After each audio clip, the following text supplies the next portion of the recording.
Hey, it's your boy Sergeant Hooked on Henshin. So today is our overall Season 1 review of Dino Fury. I kind of struggled between doing this and the episodes 12 through 21 individually as reviews, and I thought it'd be a lot less work and a lot more fun to do it this way. Kind of talk about my thoughts when the season started and when it was announced and everything, going through to when, up to where we stopped with episode 11, and then we were done for a while, and then the rest of the other episodes came on. Which, if you don't know, all of it's on Netflix. Please go watch it. It's a fantastic season. Um, so, uh, when it was announced that Kishiyu Sentai Ryusoulger was going to be chosen for adaptation, I was excited but worried a little bit. Not too worried, not as worried as some people were. I was really pumped, and a lot of my friends like Sentai5 on Twitter, Von Cooper, Tay, and a bunch of the people that I follow on there were super pumped about it. Worried but pumped, like I was. And I think that just kind of happens when you're a fan of Sentai and you've been a fan of Sentai and Rangers for such a long time. You get your favorites and the ones that you love.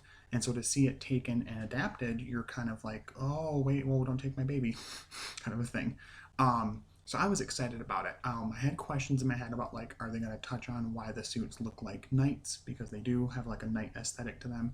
Are they going to touch on the dinosaur part of it? Like, are they going to make sure that all those elements are utilized? Because that's, to me, a strong Sentai adaptation. Sure, there are some strong ones that are just a beat for beat, almost repeat of the Sentai. Like I've heard that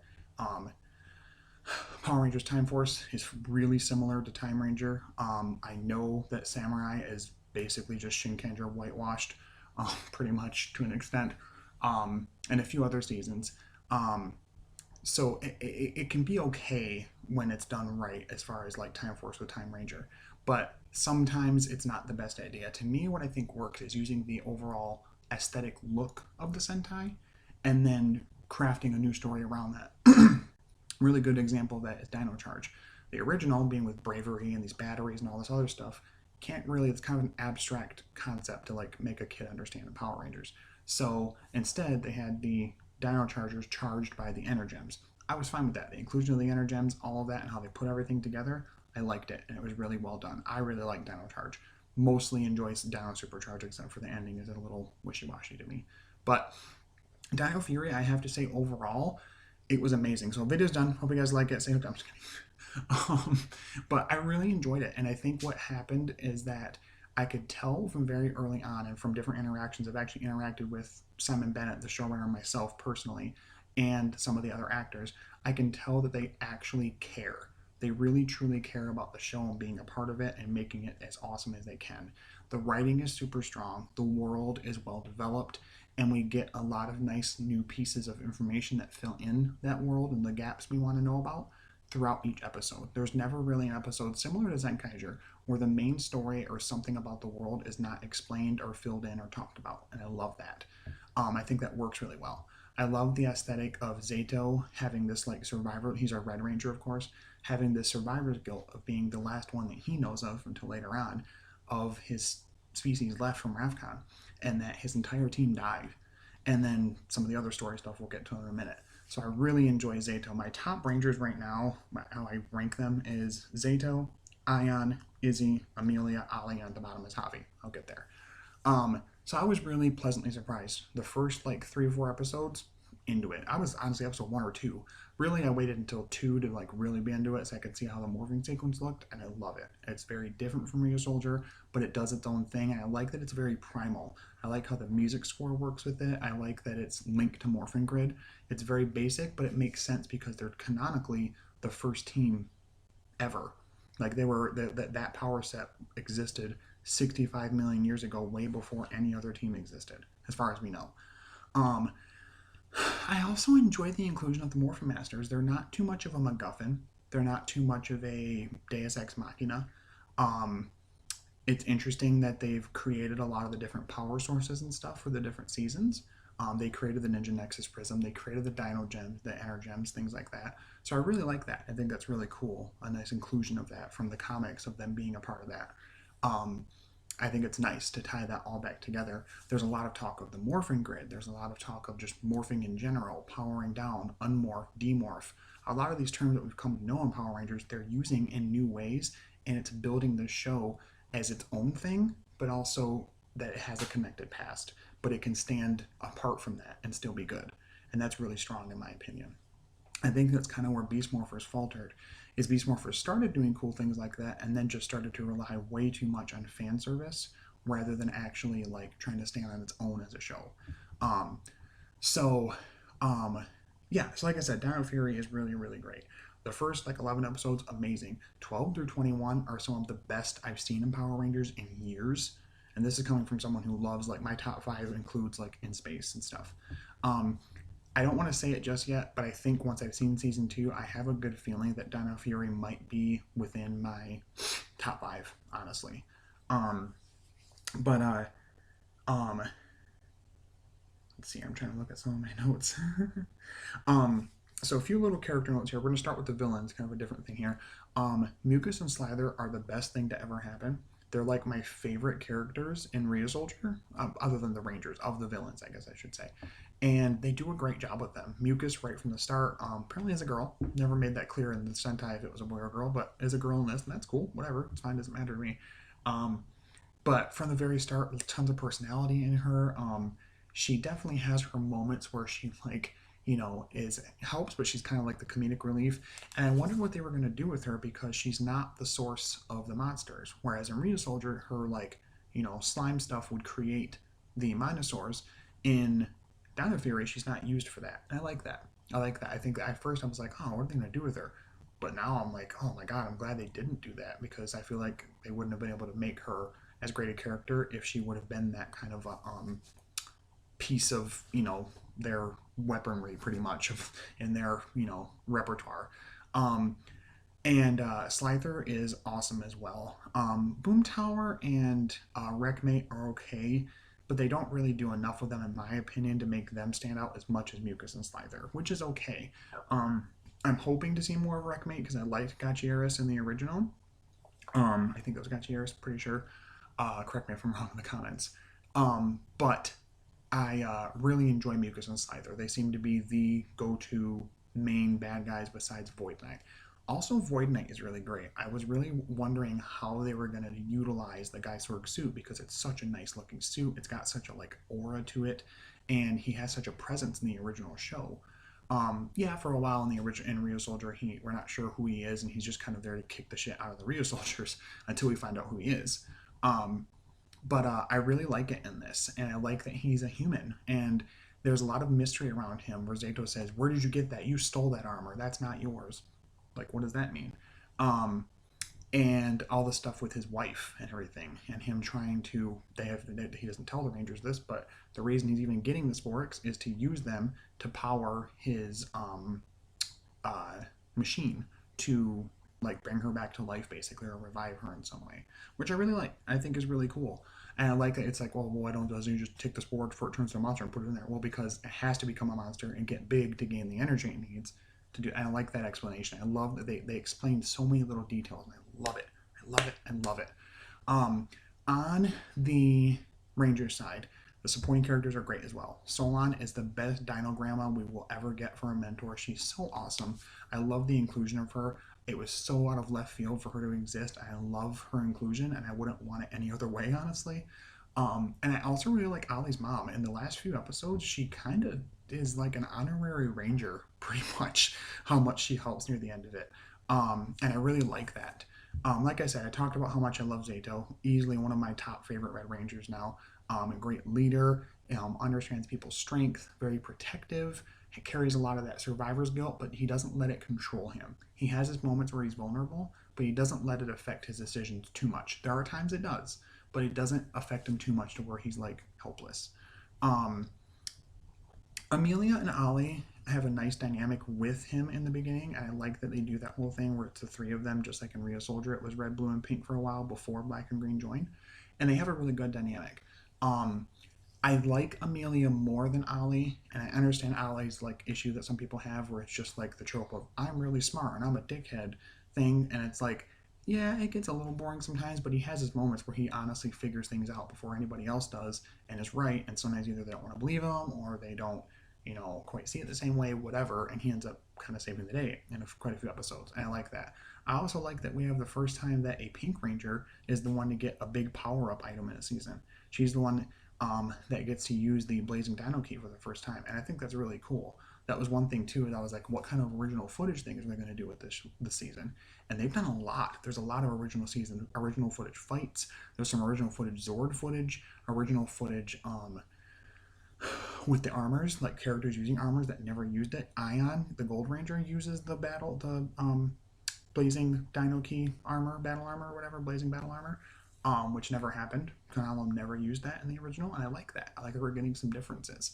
Um, I'm a sucker for trying some new things and trying to spice things up, and I think that's really cool. They're doing that while still using the cool footage that works to be used from Rhea Soldier. I'm not the kind of person that thinks it needs to be, you got to use all this stuff from Rhea Soldier for this to be valid as a season, because you don't. That would just make it Rhea Soldier, and that'd be boring. Um, the Garcia siblings are great together. Their relationship is good. Their brother-sister relationship is organic and feels realistic. Izzy is a much stronger character to me than Javi. Javi did not get, I don't think, quite as many as he deserved focus episodes, other than the Christmas episode and the one about he had the guitar and his dad was mad he had it, and then Izzy gets hurt and all that. That one was decent, but we don't get a ton that are focused on him being the main part of it. Oh, and the matchmaker episode, we'll get to that in a little bit. But Izzy is amazing. I love her as the Green. I love that we have a female as the Green Ranger on the team, and that the whole thing with her like ripping the skirt off, skirts aren't my thing, and like female empowerment was so cool, and I loved it so much. And it didn't feel like it was trying to knock you over the head with it. It was just trying to show you she's a very strong-willed, you know, sometimes aggressive, impulsive type of person, and I like that. I also definitely, hand claps all around, applause all around. Hand claps, seriously, Zach. Uh, to the writing staff for making her lesbian. I think that's awesome. We get hints of that clearly. I know someone's in the comments going to try and say this, but we get hints of it. She's not the first. In the show, she is. And we get hints of it in that 2017 movie. By the way, let the fucking 2017 movie go. Okay? Just let it go. Hasbro's letting it go. Saban's letting it go. Nobody cares anymore. Okay? They're doing something else with the movie, and we'll get to that when we get to that, and it's fine.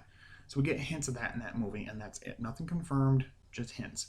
This is the first on-screen confirmation of a same-sex relationship happening on the show, and that's awesome. The show has always been about representation, seeing people as equals, no matter who they are, what they look like, who they love. It doesn't matter. They're all capable of doing good things and being Rangers, and I love that. It's such an amazing, important message, especially for young kids watching that might have same-sex parents. They might have two moms. They might have two dads. They might have an aunt and uncle that are gay, that have partners and all of that. And that's really cool. Or they might be dealing with that themselves and questioning things. And that's super cool to see that representation finally. I compare it to, honestly, like the really adorable little videos that came up when Black Panther released of the little adorable little black children that were seeing themselves represented in the poster. And they were like, I want to be that one, I'm that one, I'm that. And they were so excited because they were finally represented in a superhero movie. Same thing here. I think it's super cool, and I'm super excited about that. And I think it was a fantastic episode, and it was done very well. And it was carried throughout in a few more episodes of her interacting with Fern, and I thought that was really cool. So, yeah, like I said, Javi's kind of weak. Ion is amazing as a sixth. I really enjoy his inclusion. I love his backstory with Zato. And I know that some people will say, oh, but it resolved itself too quickly in the first episode that it's talked about. Well, there's reasons for that. What I've really liked is the kind of seeing behind the lines of the visibility, if you will, with production. Simon Bennett has come out on multiple occasions talking about like why they didn't choose certain seasons to adapt, why they chose Ryu Soldier. He's talked about, why certain episodes worked the way they did, how much the writing staff had to fight for the episode for, Izzy and Fern. And he talked about that episode as well with Ion coming into it and the backstory. Spoilers, clearly, because I'm reviewing the whole season right now. So Ion was a RAFCON night with Zato. He was the Gold Ranger eventually. And on RAFCON, the Elders Council basically is deciding if they're going to go ahead with creating and releasing the Sporix. And he doesn't think it's a good idea. He thinks that they should test it more. He's not so sure they can control it. And Zato doesn't exactly agree. And they throw the decision to Zato. Zato is the head of the Knights. What do you think? And he's like, oh, blah blah blah. Let's do it. And he agrees to it. Um, and it's kind of startling to hear this because we never got this before, and so it kind of paints it in an odd light for Zato, where he was like, he's felt like really guilty about that decision so much that he doesn't even talk about it and didn't want the team to know so they wouldn't trust him. And we get that a little bit in the episode of them kind of being upset that he didn't tell them the truth. And Ion straight, I like that he's like a straight like jerk about it. He's straight's like, oh yeah, I'll join the team on one condition: I be the leader. I don't want him in the leading position. He doesn't deserve it. I'm like, why? He's like, you didn't tell them. I like that. I like that swagger that he has. He definitely carries some of the swagger of Canalo without being too much. And I love Canalo. Believe me, I do. Canalo is my boy as far as Sixth Ranger goes. Sixth Rangers go. But he definitely carries some of that swagger with also a bit more level-headedness sometimes. He gets a little big for his britches, but he's also a good-hearted person. Like, at his core, he's a good person wanting to help people and protect people, and I like that about him. He's got a style to him all his own with fighting, and in general has a really good dynamic with the team, and I like that a lot. And I like that it waited so long to introduce him. Usually for like the last 4 or 5 years, however long it's been before this season, we've had the Sixth Ranger, Extra Ranger introduced at like episode 9, but the hiatus would start at episode 8, so we'd wait to get the Ranger until, or it would start just like episode 8 or 9 would be when he's introduced, and we don't get anything with him because the hiatus goes the whole summer, and then barely in like a month or two into fall, here's 2 episodes because Nickelodeon's bullshit broadcast network, and then it's we get the episode then. Now that doesn't happen. It was like episode 15 we see him morphed, and we don't even see him unmorphed until episode 16, and I applaud them for that. Sure, it didn't give a ton of time in season 1 to give like a large amount of characterization for Ion, but for what we get, it's a nice start, and I'm sure they're going to do a lot more with him with season 2. We have another 20 episodes to work with. And I really do, like I said, I really like Ion. I think he's an amazing character. I love his aesthetic and how he fits with the team, and overall I think he's a great addition. Let's see here. I want to also touch on real quick that Void Knight is always a credible threat throughout the whole season. There are like moments here and there where it's like, nah, but most of the time he is quite a force to be reckoned with. He's fighting the Rangers one-on-one or 1v6 or 1v5, whatever. And just in general, like, is dedicated to his cause of releasing these sporks, making them be the monsters and cause destruction and gain power so he can eventually get them back and put them in the machine. And I like that there's like, it's not equal as to how many times he gets the sporks at the end and how many times the Rangers are able to do it. I think that's really cool, and I like that because it shows that like they're not always going to win, or it's going to be a Pyrrhic victory or whatever. So I like that. And the story for everything is very creative and original. It's such a breath of fresh air compared to other seasons. And not that other seasons were awful, well, there are clearly, but just, what they were able to do originality-wise with the source footage and with the source material from their Sentai they adapted. Another tiny thing, the dialogue is like really organic and realistic, and they also have worked really hard to give the Monsters of the Week personality. Usually a lot of the Monsters of the Week in most Power Ranger shows, I mean, like, some of them do a decent job. Most of them, they don't really get to even talk very much before they fight for a little bit, get destroyed, turn big, and then they're done, And it's just like, okay, cool. But they do a lot in Dino Fury to have some really fun moments. There was one I was just rewatching today, the body swap monster, and they break his horns when they're doing the Megazord fight, and he goes, oh, no, the source of my power and my roguish charm. Like, cute.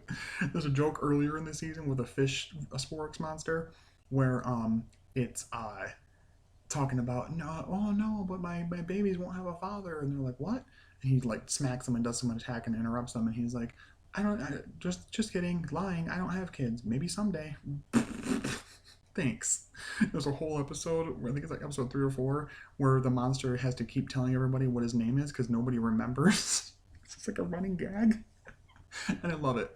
And it just adds a lot more credibility and, realism to the story and to the world, and makes it feel organic and lived in. And I like that a lot.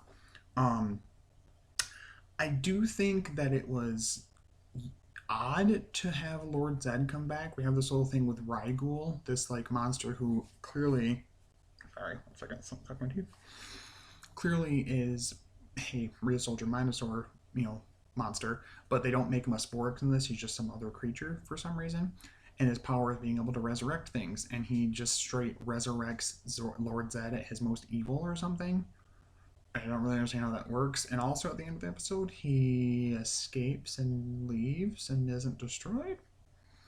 So I wonder about that for season two, if we're going to touch on that, or if he's going to be used for the new movie, or what we're doing with that. But I do like that. I think it's an interesting twist to put in there, because when the like pictures came out showing that he would be in it at all, it looked like it was just like a Halloween episode, like it was like a costume or a, what's it called, a fantasy sequence or something like that. But it wasn't. And I was like, oh, God, okay. Um, I also like that he just like kicks the shit out of the Rangers without his staff. He doesn't have it because I think in Beast Morphers we saw that a lot of that stuff is being stored at Grid Battle Force. So I think that's where it is, unless we're going to get some crossover. And maybe, hey, I'd be like a return to form of yearly crossovers between the previous teams. So that'd be fine with me if the Beast Morphers team teamed up with the Dino Fury team. I think it'd be really cool, especially if he needs his staff back. I do think there was something somebody said about some leak about the actress who played the commander from that season, Robbie's mom, being um, in Dino Fury. I think, I don't know, but we'll see.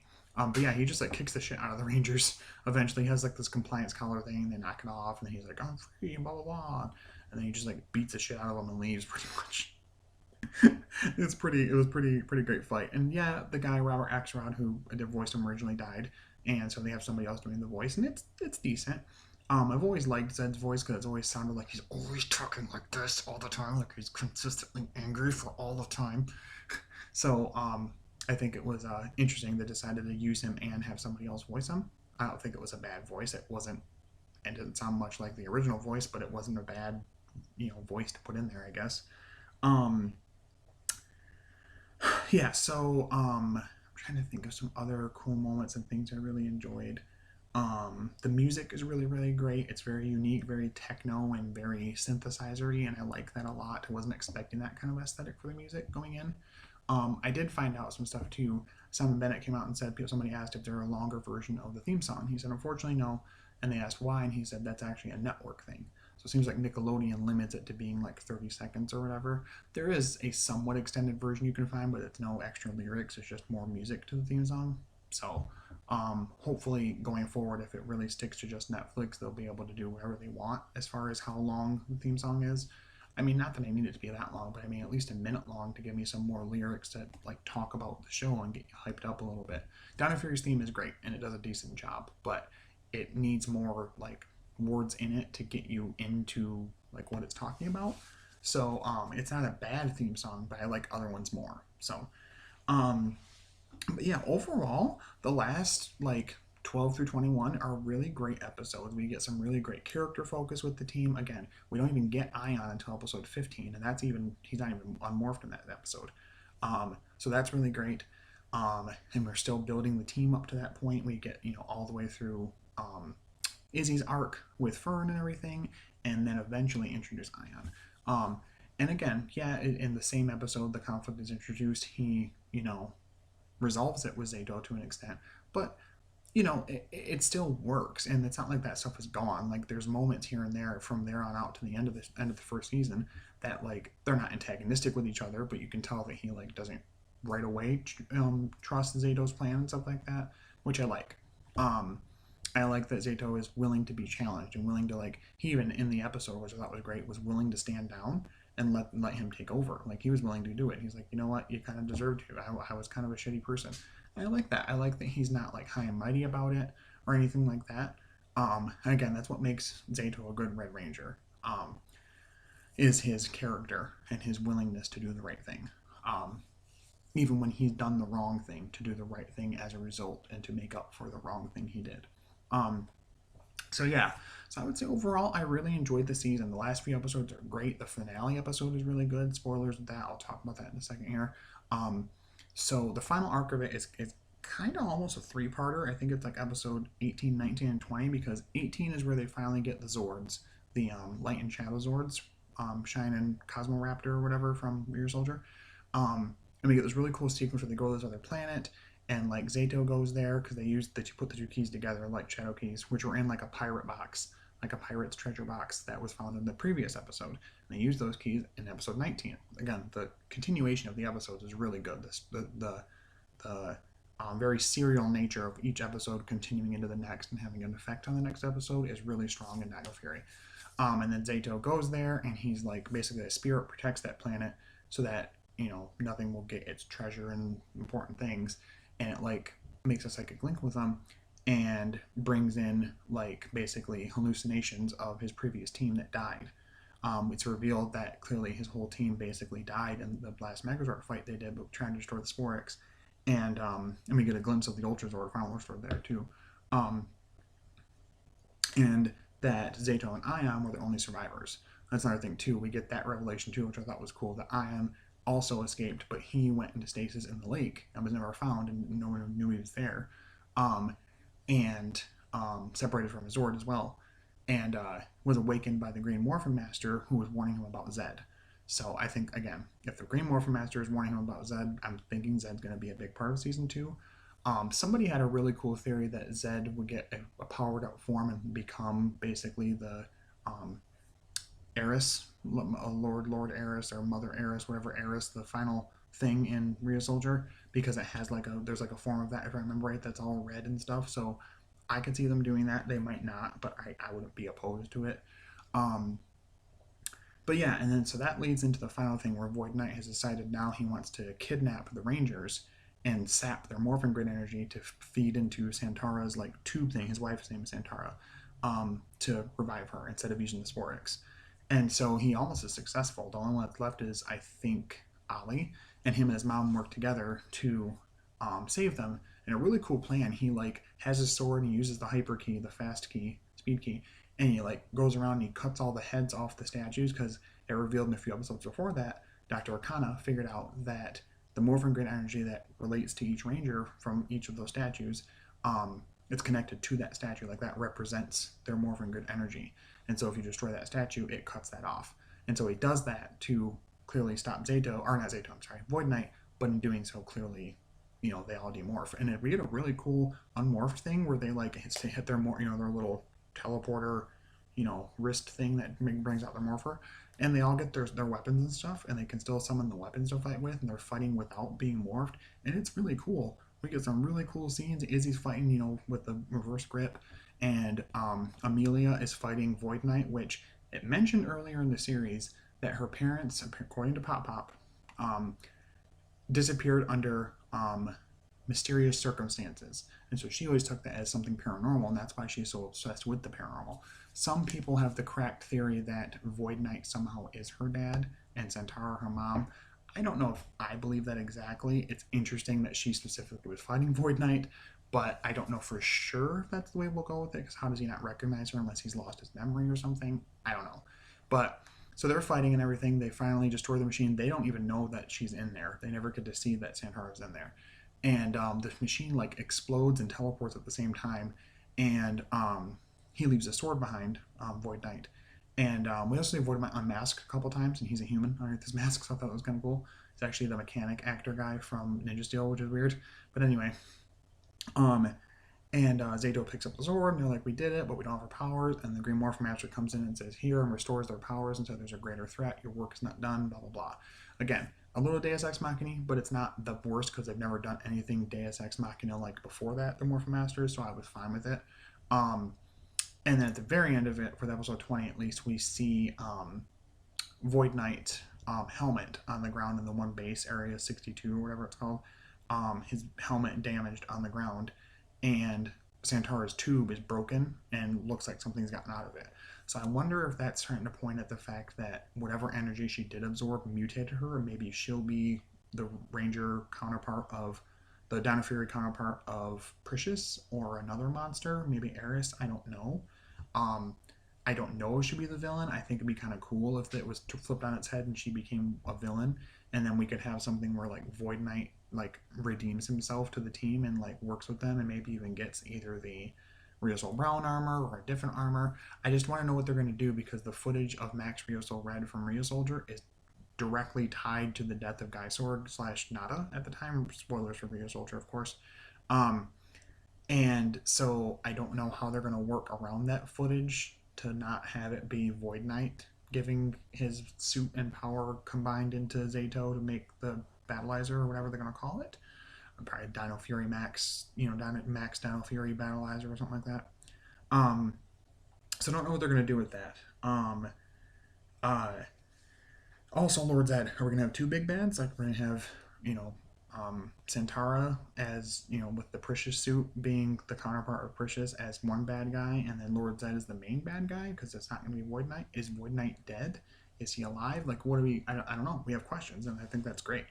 Um, Overall, Down and Fury season one is amazing. I'm really impressed with it. I didn't think I was going to enjoy it the way that I did, but I'm happy that I pushed myself through to watch. Not really push myself. I'm glad that I watched it, and I'm glad that I have enjoyed it so much. I think it's been a really great experience, and what's great is that it's so good that to me, I can still separate it out from Rear Soldier. Like if season two is kind of wonky or not good, Rear Soldier is still a separate show, as anybody should be able to be as a Sentai fan.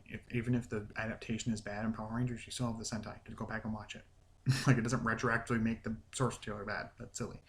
Um, so I really did enjoy it a lot. I think they did some really great things. I think they knew what they were doing with the writing, and I'm super, super pumped for season two. I'm sorry if I rambled throughout this at all. I wasn't really trying to. I was just trying to get all of my thoughts together instead of doing a bunch of individual review episodes. But like I said, Dino Fury is honestly an amazing show. I mean, I'm probably a little biased because my son Shepard also likes it, so like he really enjoys. He calls it Dino Fury, Dino Fury. And Popo Ranger, which is Void Knight. He has a Void Knight toy, so um, probably a little biased because of that as well. And my love for Rear Soldier, clearly, because I have the freaking team logo imprinted on me as a tattoo. Um, but it is a really good season and a return to form for Power Rangers. And honestly, I'm hoping a new step forward and a precedent going forward for them to continue this level of like attention to detail and the writing and how they do the characters and how they take the source material, whatever they're adapting, to make the season. Do we know for sure they're going to continue their partnership with Toei and they're going to keep adapting seasons? No. If they do, which ones they're going to adapt? Who knows? I mean, I guess Enkaiser is possible. It's an anniversary season with a bunch of numbers on their heads of each of the Rangers, and the suits are very robot-like, so who knows if they're going to do that. Would they do Kira Major? Maybe. Who knows? The future is bright, honestly. I think that, there's a lot they could do, a lot they couldn't do, but we'll have to just see what they end up choosing to do and stop relying on like what we've seen before as a precedent of like, oh, they're going to do this at this time. They're going to at this time announce this. They're going to at this time show this. It's different now. How Hasbro owns it and takes care of it is unique from how it was done before. So, like I said, I hope you guys enjoyed this long rant, 33-minute long video, probably longer than that by the time I'm done talking. If you guys have your own thoughts about Dino Fury Season 1, please put them in the comments below. I'd love to see what you guys have to say. Did you love it? Did you hate it? Were you kind of in the middle? What did you think of the characters? What are your hopes for Season 2? My main things is interested in seeing how they do Max Rioso Red, what they do with Void Knight's character. If he has a name, can he have a human name, please? What's going on with his wife? Is she going to be bad? Is she not? Lord Zedd, and just in general, where they take the story going forward past this. I'm really excited to see where it goes. So, thank you so much, Simon Bennett. Thank you, the rest of the entire production staff, everybody that worked on, the show, all the actors. Thank you guys so much. You've really poured your heart and soul into this, and we appreciate you so much. Thank you. I appreciate all of you guys so much. Thank you for subscribing, for watching, liking, sharing, all that good stuff. Let me know, like I said in the comments, what you guys think below. And until next time, stay hooked on Henshin's. I'll talk to you later. Link to the MF Morphing Grid, baby. Bye-bye.